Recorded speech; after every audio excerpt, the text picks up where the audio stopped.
Amém? Todos nós passamos por momentos na nossa vida, bons e ruins. Todos nós passamos por momentos desafiadores. O que importa não é só o momento, é como você passa e com quem você passa. Nós cantamos aqui, declaramos, eu tenho falado isso a semana toda, sobre a consciência da presença. Nós precisamos ganhar entendimento sobre isso, ganharmos a realidade de como viver e conviver com essa presença.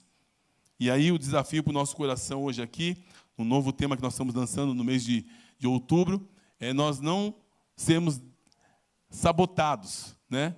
Pare de se sabotar. Ou seja, pare de você permitir que situações ou circunstâncias roubam o plano e o projeto de Deus para a sua vida.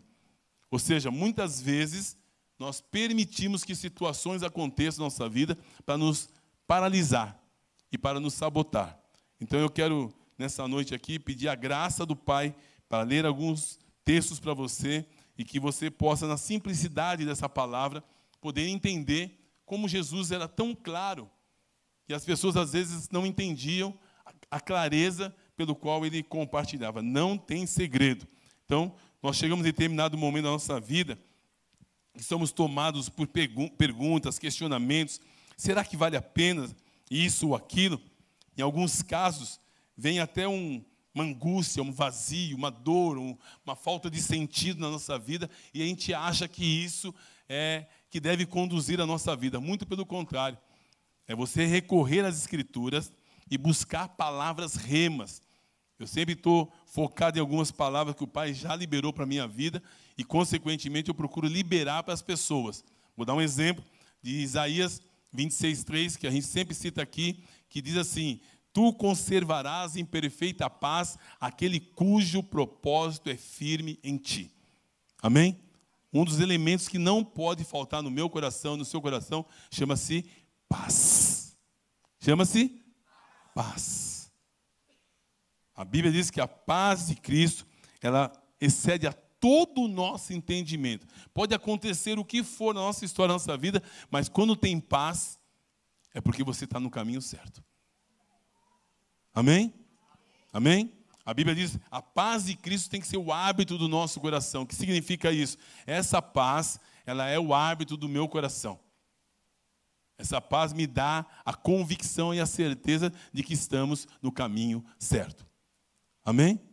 Nós estamos sujeitos a lutas, dificuldades, tribulações, porque Jesus disse que no mundo teria o quê? Como é que é? Ele enganou a gente? Não. Agora, se Jesus falou que nós teríamos, por que a gente fica tão abatido muitas vezes em meio às lutas, às dificuldades e tribulações? Porque nós temos que buscar essa paz. E a paz é uma promessa. Amém? Então diga para o seu irmão, a paz é uma promessa. Em nome de Jesus. Amém? Então, pode chegar dias em que começa a acontecer algumas coisas que você jamais esperaria que iria acontecer. Você já tinha ouvido falar que acontecia com outras pessoas, mas quando acontece com você, a dúvida vem se a bondade de Deus é real.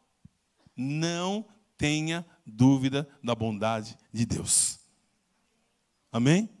Porque Deus é bom em todo tempo. A gente assiste aquele filme lá, como é? Que fala isso, é o... Deus não está morto, né?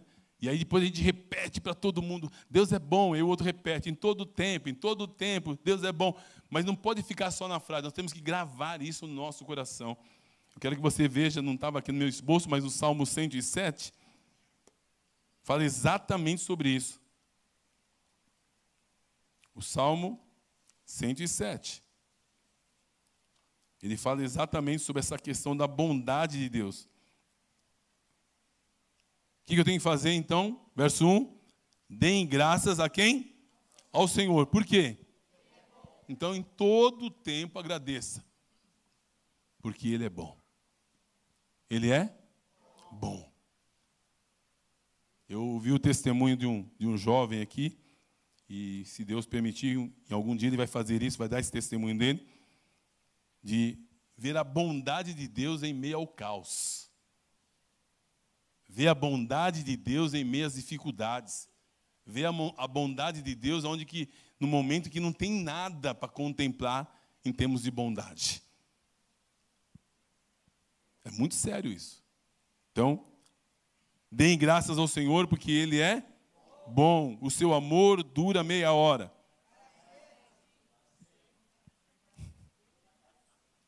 Dura para sempre.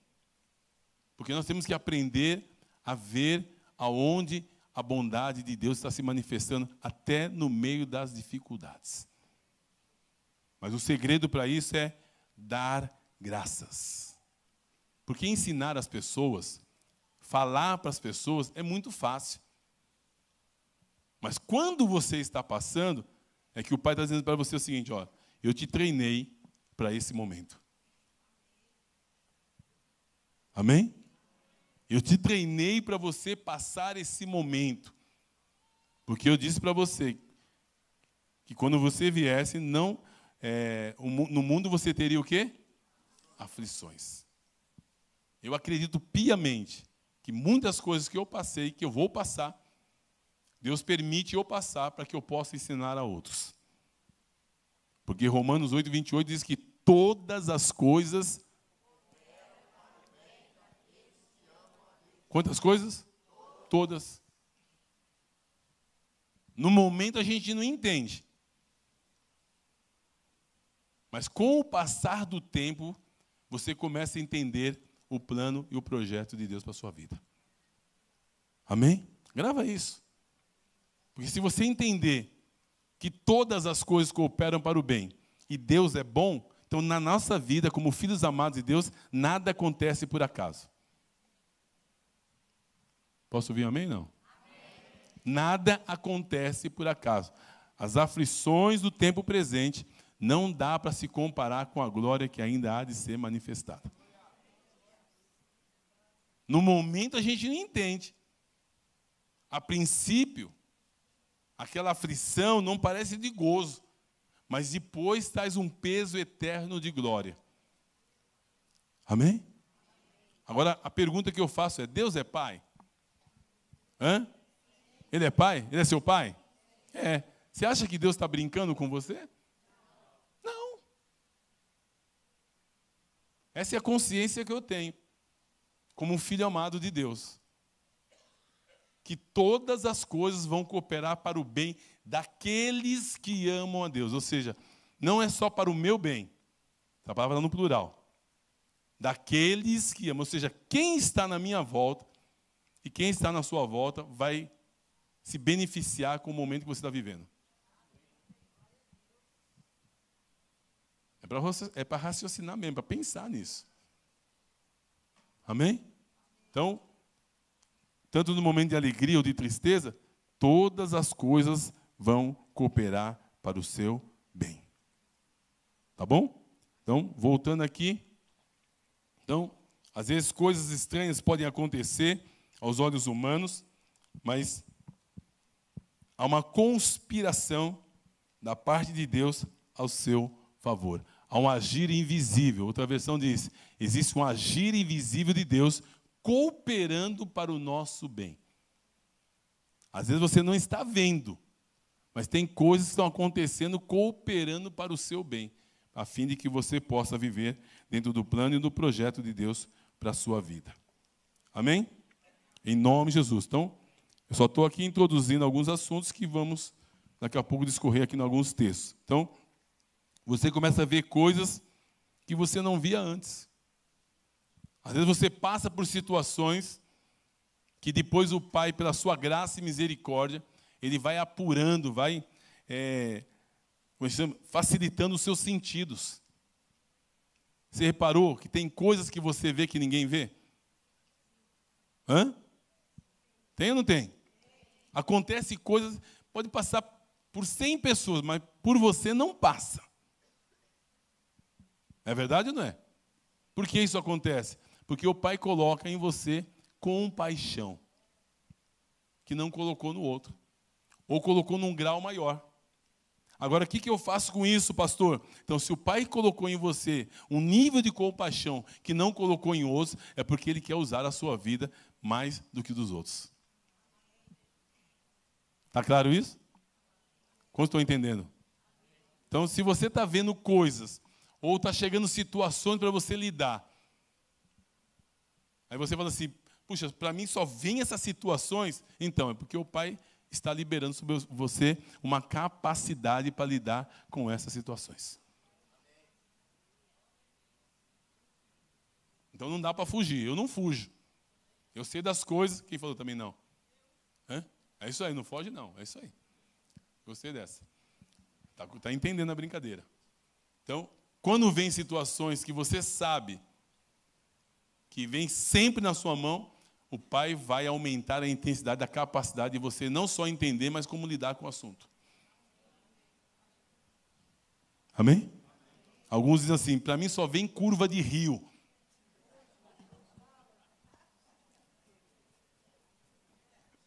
O Pai vai derramar uma graça sobre a sua vida para lidar. Porque um dia você foi curva de rio.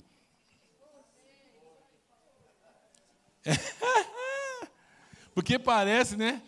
Aqui todo mundo é bonitinho, né? Auréola na cabeça, né? Tudo com asa, né? Tem alguns que são filhotes de anjo, não tem asa ainda, né? Mas você olha tudo, não, para, pensa no seguinte, aonde eu dei muito trabalho é aonde Deus vai me usar. Aonde eu tenho influência. Presta bem atenção nisso. Aonde você não tem influência, você não consegue atuar. Mas aonde você tem influência é onde Deus vai te usar. Amém? Só precisamos saber usar da maneira certa e na hora certa. Está claro isso? Então, Deus quer aumentar em você a compaixão. Está claro isso? Então vamos ler aqui alguns textos e nós vamos ver como Jesus era tão claro nas Escrituras para lidar com as pessoas e também com os seus discípulos. Então, Lucas capítulo 10 diz assim: depois disso o Senhor designou outros 72 e os enviou de 2 em 2 adiante dele e todas as cidades e lugares para onde ele estava prestes a ir. Ele lhes disse, a colheita é grande, diga comigo, a colheita é grande, mas os trabalhadores são poucos. Pode repetir, os trabalhadores são poucos. E olha que interessante, eu ouvi uma declaração de um pastor que é apaixonado por vidas, por almas. Ele leu esse texto dizendo o seguinte: a colheita é grande e poucos são os trabalhadores. E os trabalhadores que tem ainda estão ocupados. Olha que sério isso. A colheita é grande, mas poucos são os trabalhadores. E os trabalhadores que tem, hoje, eles estão ocupados. Ocupados com o quê? Com as coisas dessa vida. Olha como é forte. Se todos nós, como trabalhadores, aqui eu só vejo trabalhadores, se cada um de nós decidirmos no nosso coração ganhar pelo menos uma vida para Jesus e cuidar bem dela, nós vamos ajudar no avanço do reino. Quantas vidas? Quantas? Uma.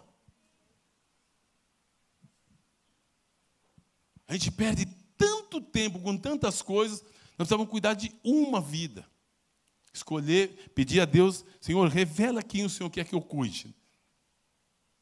Pega uma vida, sem fazer nenhum alarde, começa a cuidar bem dela. Porque nós fomos chamados para fazer discípulos. Fazer o quê? Discípulos. E de fazer discípulos. Muitas vezes nós estamos sendo sabotados na nossa missão. Estamos sendo sabotados no nosso chamado. Porque acontece tantas coisas na nossa vida e que nos impede de ter foco. Ter o quê? Foco. Quando eu fui alcançado por Deus, e Deus usou a vida do nosso querido pastor Osmar, o Osmar colocou um foco. Eu vou cuidar desse negão. Olha, e eu dei muito trabalho para o Osmar. Direto do mundo para o reino de Deus. E o Osmar ia buscar em casa. Chegava lá, batia, não estava. Ou tinha ido para o samba, ou tinha ido para a praia. Ele desistiu? Não. Aí na segunda-feira, com a maior cara lavada no trabalho, ele, eu fui na sua casa, Osmar, sabe o que acontece? Dava aquelas desculpas esfarrapadas que as pessoas dão para nós quando a gente convida alguém para vir na igreja. E foi. Não lembro quanto tempo foi. Até o dia que o Espírito Santo me pegou de jeito, o Osmar começou a fazer uma oração que eu preciso fazer aqui nessa igreja. Não é para você não, é para as pessoas que você conhece, que vão vir para Cristo. É a oração do frustra. Essa oração funciona. Porque eu tinha uma situação na minha vida que eu precisava ser frustrado para vir para Jesus. Aí o que ele fez? Frustrou. Tirou o ídolo do meu coração, que era um relacionamento. Ele frustrou. Aí eu fiquei na fossa, que hoje é deprê, e outros nomes que as pessoas usam aí. Fiquei na fossa, e aí eu ia para a praia chorar. Cantando música de Tim Maia. Me dê motivos para ir embora. Martinho da Vila, lembra? No seu tempo aí. Né, Ayrton? Aí ficava na maior fossa e chorava. Eu quero morrer. Eu quero morrer. Mal sabia eu que o vazio que eu tinha dentro de mim era a falta de Jesus. Então a oração do frustra funciona. Cadê a Elo? Eu vi a Eloy, né? Lembrei de você, Elo. Funcionou em você ou não funcionou? Funcionou, né? A oração do frustra funciona mesmo.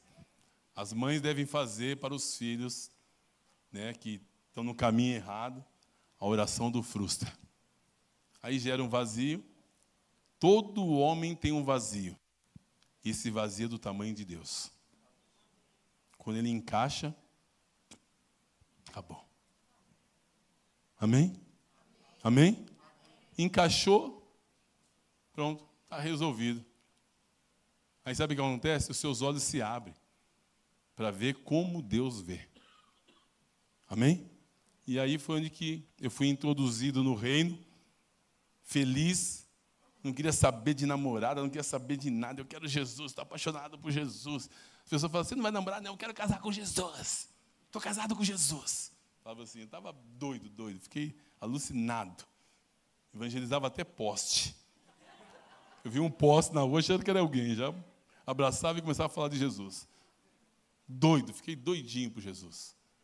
E foi maravilhoso. Até o dia que eu vi a Kátia.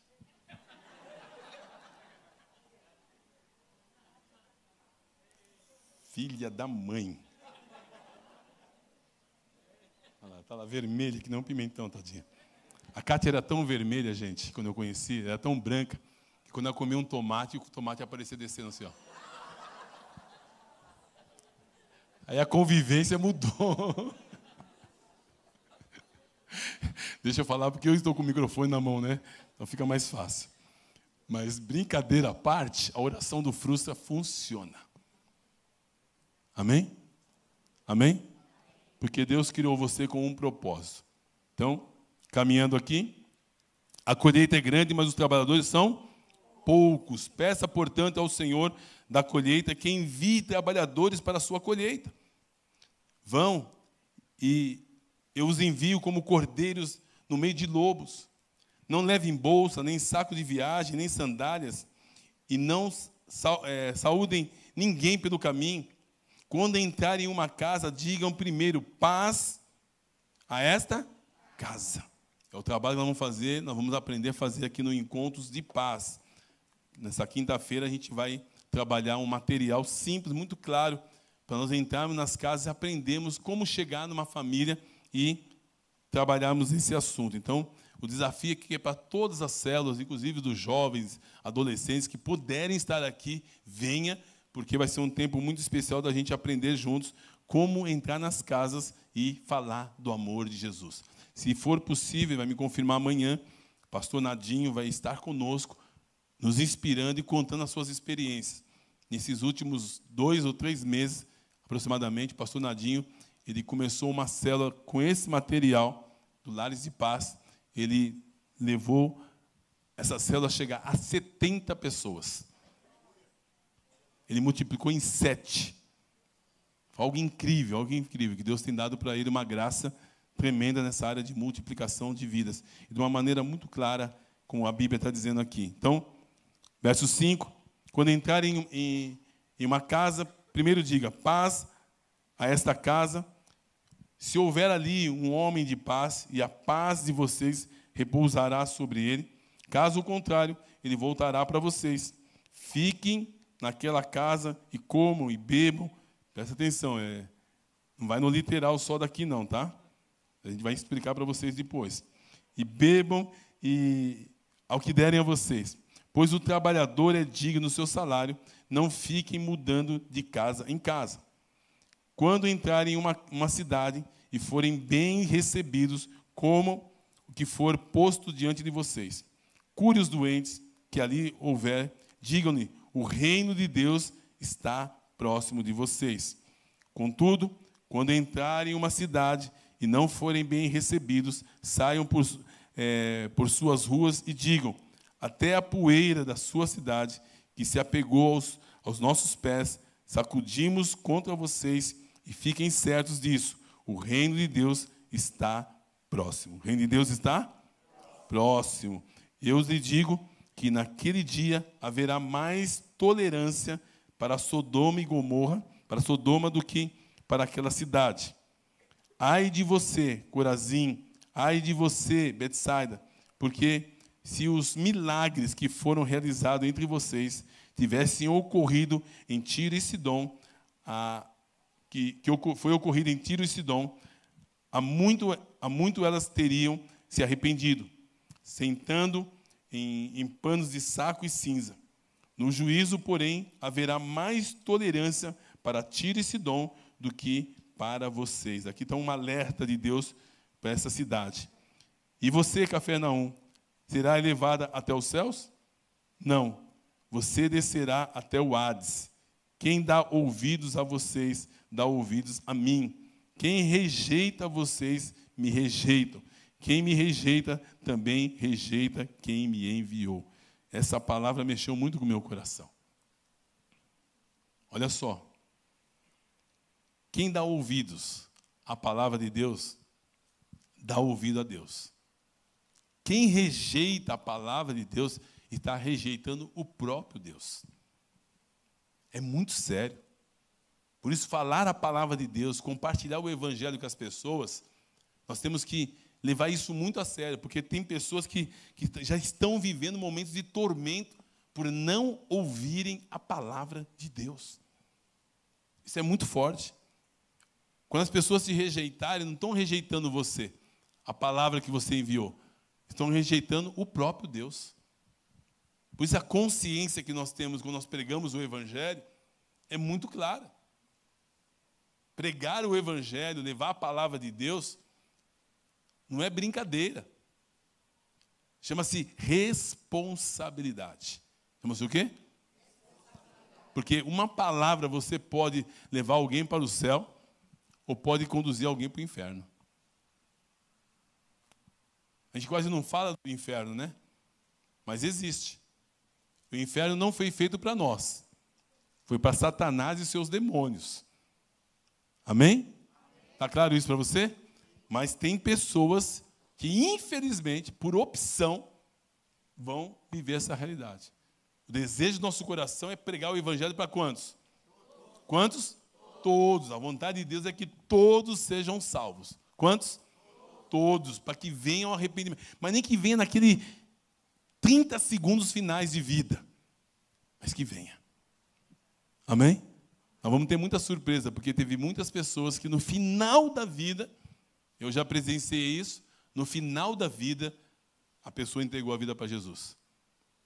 Eu fui numa UTI uma vez, aqui no Mário Covas, um jovem que sofreu um acidente gravíssimo.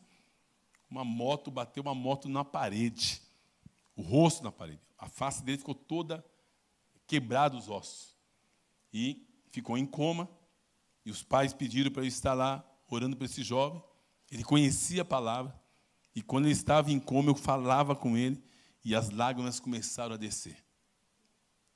Conforme eu fui fazendo o desafio de fé da palavra, para ele confessar Jesus, eu falei assim, eu sei que você está me ouvindo. Porque mesmo que a pessoa está em coma, ela está ouvindo. Eu quero declarar isso sobre você. Aí comecei a declarar. Eu falei, confessa comigo. Eu creio que ele foi confessando, porque daqui a pouco as lágrimas desciam assim no rosto dele. E a partir dali, eu fui embora. No dia seguinte, ele partiu. Mas eu tenho certeza que ele foi salvo. Amém? Porque na nossa boca está o poder da vida e da morte. Você pode repetir comigo? Na minha boca está o poder da vida e da morte. Amém? Porque não podemos perder oportunidades de falar do amor de Deus, de abençoar pessoas. Por isso que eu disse aqui, se nós ganharmos pelo menos uma vida. Quantas vidas? Uma vida. Inclusive, na época que nós estávamos namorando, foi a época que eu mais evangelizei. Olha que legal. Ao invés de ficar agarrado o tempo inteiro com a minha namorada, que eu não ficava, eu usava do nosso relacionamento para ganhar pessoas para Jesus. A Bíblia diz que é melhor serem dois do que um. Hã? É ou não é? Tem melhor paga do seu salário? Então, a gente fazia isso. Porque gasolina de crente também pega fogo. Então, vamos evangelizar, vamos. Aí sai, evangeliza, ganha alguém para Jesus, começa a discipular, começa a cuidar. Eu lembro quando estava solteiro, eu era vela, né? Do Edmir e da Sueli, um casal de pastores hoje da nossa comunidade, lá na Zona Norte. Eles eram noivos e eu que discipulava eles. Né? A gente nem dava nome no discipulado, porque a gente usava mais a amizade mesmo, o carinho que a gente tinha. Eu tive o privilégio de ganhá-los para Cristo, né, evangelizá-los. E quando eles iam sair para namorar, eu ia junto. Olha que legal. Aí eles sentavam lá, a gente conversava, treinávamos. Eu lembro que a gente estava no Center Norte. Eu falava assim para eles, eu tinha um cartãozinho, falava, sorria, Jesus te ama. Aí eu dava o cartãozinho para eles, eu quero que vocês vão lá evangelizar aquele casal. Vou ficar olhando aqui, depois eu me aproximo. Aí os dois lá, afiados. Hoje são pastores. Né? A Sueli, uma moça bem falante, o Edmir também. Eles sentavam com as pessoas e falavam, daqui a pouco eu chegava e complementava. Foi um tempo tão rico. Um namoro. Eu era vela. E deu resultado. Alguns estão pensando, vela preta, né? É marrom. Eu já falo logo porque eu sei que estão pensando, entendeu? Para não achar que é maldade na sua cabeça, você está pensando, eu sei disso. É sua, eu te conheço, homem. Eu sei, viu? Estou de olho, né? Não tem vela santa, filha. Vela é vela. Brincadeira, estou brincando. Mas o gostoso disso é a consciência da presença de Deus na nossa vida. Está claro isso, irmãos? Está claro? Então tá bom, agora eu vou pregar. Caminhando aqui. Então, os 72 voltaram alegres. Olha só. O Senhor, até os demônios nos submetem a nós em teu nome. Ficaram felizes pela missão que eles foram cumprir. E ele respondeu, eu vi Satanás caindo do céu como um relâmpago. Dei a vocês autoridades. Olha só. Dei a vocês autoridade. Você pode estender sua mão? Diga assim comigo assim, eu tenho autoridade que foi dada por Jesus. Amém? Está em você. Você tem autoridade. Essa semana nós estávamos orando por uma família, por chamada de vídeo. E na medida que nós começamos a orar por chamada de vídeo, você vê como Deus te deu autoridade. Aí começamos a ver porta batendo, cachorro vomitando, vaso caindo. Foi muito lindo a brincadeira. Falei, papai do céu, o que a tua presença faz? Amém? Deus te deu autoridade. Amém? Só tem que tomar posse. E não precisa ficar com medo dessas coisas, não. É que a presença de Deus, quando se manifesta, ela se manifesta do jeito que ela quer. Cortina fechou. Achei muito legal. Pena que a gente não gravou. Mas acontece essas coisas. Então, vi Satanás caindo do céu como relâmpago. Dei a vocês autoridade para pisar sobre cobras, escorpiões e todo o poder do inimigo. Nada lhes causará dano. Nada lhe causará dano. Em nome de Jesus. Verso 20. Contudo, alegre-se porque alegre-se não porque os espíritos se submetem a vocês, mas porque o nome de cada um de vocês está escrito nos céus. Amém? A nossa alegria é saber que nós recebemos uma salvação poderosa, só que não pode ficar só conosco. Esse é o segredo.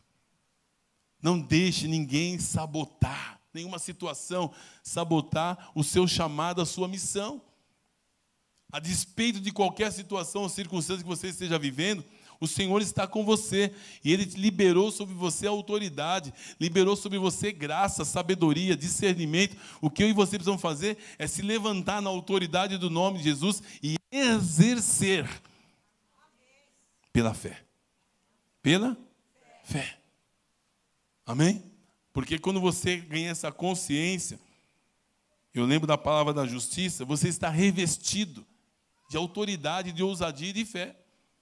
Não permita você ficar vivendo uma vida cotidiana normal. Você não é normal. Não é nem que você tenta fazer cara de normal, você não é normal. Você é sobrenatural. Amém? Deus não chamou você para viver uma vida normal. Deus foi tão bondoso comigo. Ele me colocou o nome de Marciano. Você acha que é para ser normal? É para ser normal, gente? Não, quando você chega num lugar, qual é o seu nome? Marcos Marciano. A pessoa quer rir, ela segura. Aí eu complemento. Só que eu sou daqui da Terra e não de Marte. Para ficar melhor ainda, né?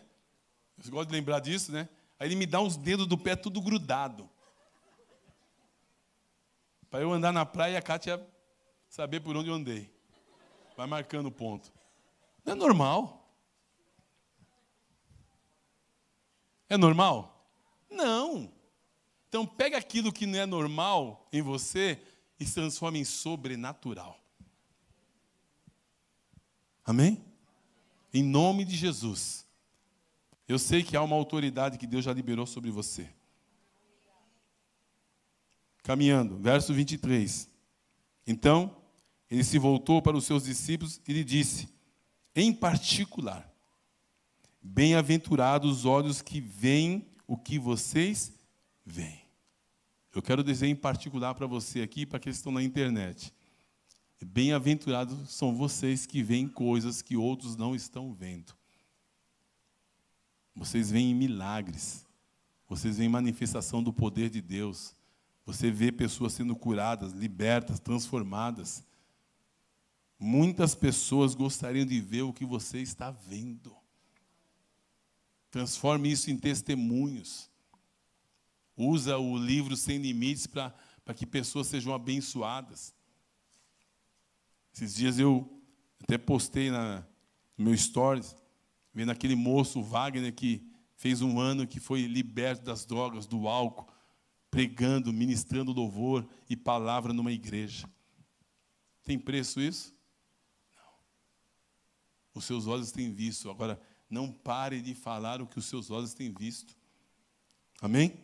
Testemunho tem poder para gerar outros testemunhos. Então, bem-aventurados os olhos de vocês que veem, pois eu lhes digo que muitos profetas e reis desejaram ver o que vocês estão vendo. Você consegue imaginar que é isso? Você que, muitos aqui, a maioria, que posso dizer aqui, já viram coisas que os profetas não viram. Eles profetizaram que iriam acontecer, mas vocês já viram. Amém? Tem preço o que a sua filha viu da netinha? E quando nasceu, ela estava com 15 dias já depois, né? 15 dias, temos a radiografia que a avó trouxe para nós, e ela deslocou o ombro. A criança chorava muito por causa da dor que ela sentia. E aí nós, numa quarta-feira aqui, oramos juntos. Eu não lembro, estava eu, você, sua filha, e tem mais uma pessoa que eu não lembro quem era. Era a Sônia? Ah, tá, eu não conseguia lembrar, eu sabia que tinha, mas tá, a Sônia e a Raquel. E ali, conversando, a criança dormiu. E teve uma hora que ela deu uma estimicadinha assim, né? Mexeu. Aí, quando a mãe vai tocar a criança, e estava ressaltado o ombrinho dela, porque estava deslocado, a radiografia mostra claramente. E aí, quando ela volta, aquela saliência tinha saído e voltou tudo ao normal, para a glória de Jesus. Os profetas queriam ver isso. Muitos gostariam de ter visto o que vocês estão vendo. Amém? Muitos são literalmente matéria-prima que Deus operou de uma maneira sobrenatural. Então, meu irmão, minha irmã, não despreze isso. Amém? Muitas coisas que vocês estão vendo, que eles não viram, que vocês estão ouvindo e que muitos não ouviram. Tem muitas pessoas que nunca ouviram coisas que vocês já ouviram, à luz das Escrituras. Está claro isso? Amém? Que o Pai venha abrir os olhos do nosso entendimento para nós contemplarmos essas verdades de uma maneira muito clara. A minha oração hoje aqui com vocês é que você não seja sabotado na sua missão e no propósito que Deus tem para a sua vida. Amém? No nome do Senhor Jesus, para a glória do Pai. Porque muitas vezes nós podemos bombardear Deus com muitas perguntas, né? Nós somos especialistas em perguntas, mas o Pai quer que a gente faça aquilo que nós sabemos que tem que ser feito. Amém? Vou dar só esse último texto, o pessoal do louvor pode chegar aqui conosco, que é a parábola do samaritano, que o Rodrigo gosta tanto, né, Rodrigo, essa passagem, né? Pode ser que eu não tenha a mesma revelação que você tem, mas eu vou tentar me esforçar aqui, tá? Então diz assim, certa ocasião, um perito na lei levantou-se para pôr Jesus à prova. E lhe perguntou, olha só, nós estamos cheios de perguntas, mas Jesus é tão maravilhoso nas respostas. Diz assim, mestre, que farei para herdar a vida eterna? O que está escrito na lei? Disse Jesus. Como você interpreta? E é legal que Jesus ele nunca responde o que as pessoas querem. Ele sempre faz uma pergunta. Que eu e você possamos ganhar essa habilidade em Deus. Porque nós estamos sempre preocupados em dar muitas respostas para as pessoas. Grave isso. Não fique querendo dar resposta para as pessoas. Pergunte para elas. Faça perguntas. Então Jesus respondeu. Então ele respondeu. Esse homem respondeu para Jesus. Ame ao Senhor, o seu Deus, com todo o seu coração, com toda a sua alma, com todas as suas forças e de todo o seu entendimento. E ame o seu próximo como a você mesmo, disse Jesus. Jesus disse, você respondeu corretamente. Olha a resposta de Jesus aqui, ó. Faça isso e viverá. Olha que interessante. As pessoas sabem o que elas têm que fazer, só não fazem. Faz sentido? As pessoas sabem o que precisa ser feito, mas não fazem. Então Jesus perguntou para ele, ele respondeu. Então Jesus falou, tá certo, respondeu certo, faça isso. Ele, porém, porque queria justificar-se, perguntou a Jesus, quem é meu próximo? Essa é a pergunta que muitos fazem. Quem é meu próximo? Em resposta, Jesus disse. Jesus estava, como ele é, né, muito paciente. Comigo já é diferente. Se não entendeu na primeira, eu chamo o Ayrton para responder para a pessoa. Então, olha só. Porque, gente, nós sabemos o que nós temos que fazer. Sabemos ou não sabemos? Eu falei para você até agora alguma novidade? Não? Para alguns se torna até cansativo, porque eu falo sempre as mesmas coisas. Por que eu falo sempre as mesmas coisas? Porque se a gente estivesse praticando, não precisaria repetir. Olha que interessante. E não adianta mudar de igreja. Sabe por quê? Porque não vai fazer a mesma coisa que Jesus quer que faça. Porque o problema está em nós, na natureza. Aonde? Aqui dentro. A hora que eu decidir praticar, ninguém me segura. Amém? Então, tem coisas que ninguém precisa falar que eu preciso fazer. Eu estou há 25 anos em tempo integral na obra. Nunca, nem Osmar, nem pastor Carlos Alberto, nem Ademar, nenhum dos pastores vieram dizer para mim o que eu tinha que fazer. Sabe por quê? Que como cristão, como pastor, eu sei das minhas responsabilidades. Você imagina a Kátia me acordando, Marcos, acorda, você é o pastor da igreja, vai para a igreja. Não precisa. Olha que interessante. Alguém se casa, marido e mulher, aí a mulher tem que falar para o marido, ó, você tem que fazer isso, isso e isso. Ou vice-versa. Não. Se você casou, você tem responsabilidade. Ambos têm responsabilidade. É só cumprir as responsabilidades, só isso.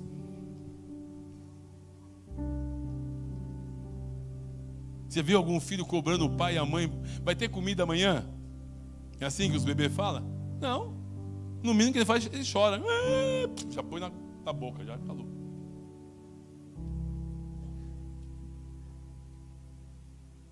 Responsabilidade.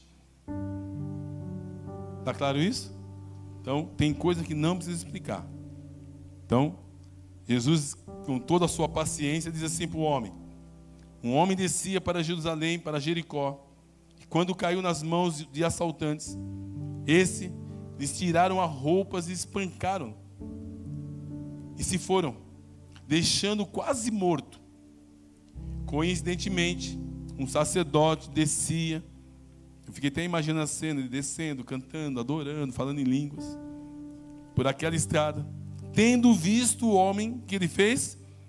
Passou para o outro lado.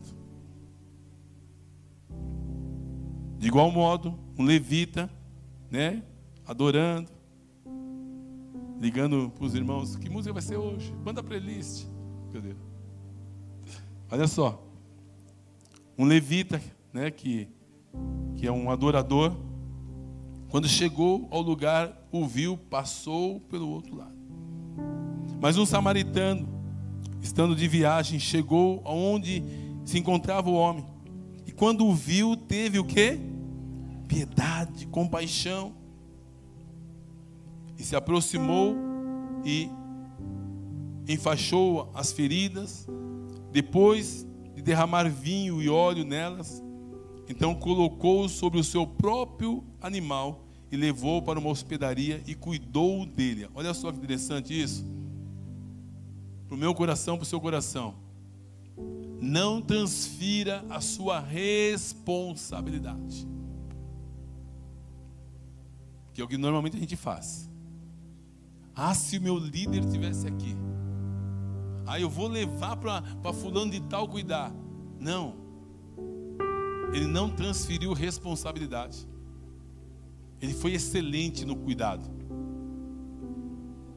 Então, o que ele fez? Levou para uma hospedaria e cuidou dele. No dia seguinte, deu 2 denários ao hospedeiro e lhe disse: cuide dele. Quando eu voltar, pagarei todas as despesas que você tiver a mais. Aí a pergunta clara que Jesus faz: qual desses 3 você acha que foi o próximo do homem? que caiu nas ruas, nas mãos dos assaltantes? É lindo isso. Aquele que teve misericórdia dele, respondeu o perito da lei. O que Jesus respondeu para ele? O que ele respondeu? Pronto, só isso. Por quê? Nós sabemos o que nós temos que fazer.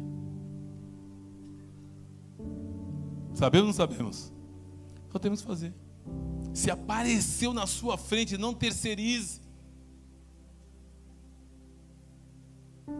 O máximo que você pode fazer é arrumar um companheiro de julgo ali e falar, vamos cuidar dessa situação comigo? É só isso. E o Pai vai enviar provisão, vai enviar recurso, vai enviar tudo para você. Quantos creem nisso? Amém? Vamos ficar em pé, por gentileza.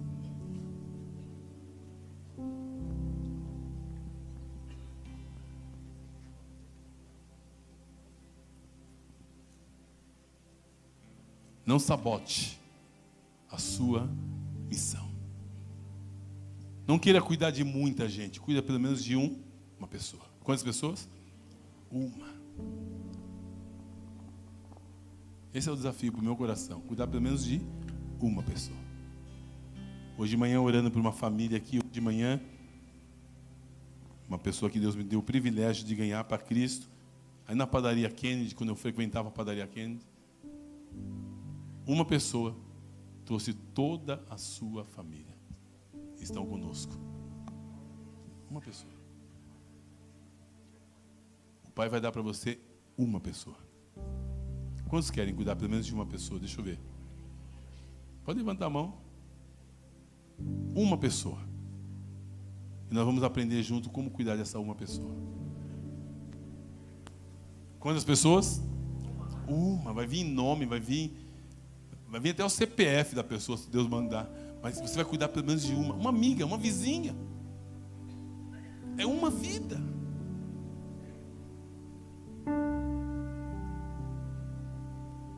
É o galardão.